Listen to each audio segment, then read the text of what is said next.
அரு மற்றும் மோமோ அந்த மந்திர பழத்தை ஆச்சரியமாக பார்த்து கொண்டிருந்தார்கள். அந்த பழம் மெதுவாக ஒளி வீசிக் கொண்டிருந்தது. அப்போது திடீரென்று காட்டில் ஒரு பிரகாசமான ஒளி தோன்றியது. அந்த ஒளிக்குள்ளிருந்து ஒரு வயதான மந்திரவாதி மெதுவாக வெளியே வந்தார்.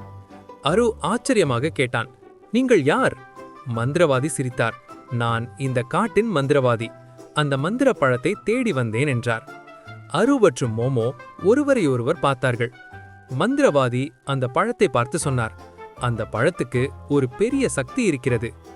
அவர் தனது கைத்தடியை உயர்த்தினார். அந்த கைத்தடியிலிருந்து ஒரு ஒளி அந்த மந்திர பழத்தை தொட்டது.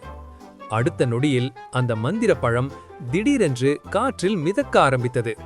அரு அதிர்ச்சியாக சொன்னான், வாவ், இது பறக்குது! மோமோவும் ஆச்சரியப்பட்டான்.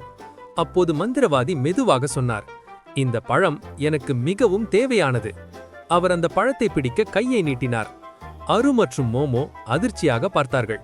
மந்திரவாதி அந்த பழத்தை எடுத்துக்கொள்வாரா அல்லது அது அவர்களுக்கு உதவுமா? அந்த மந்திர பழத்துக்கு என்ன ஆகும்? அதை அடுத்த எபிசோடில் பார்க்கலாம்.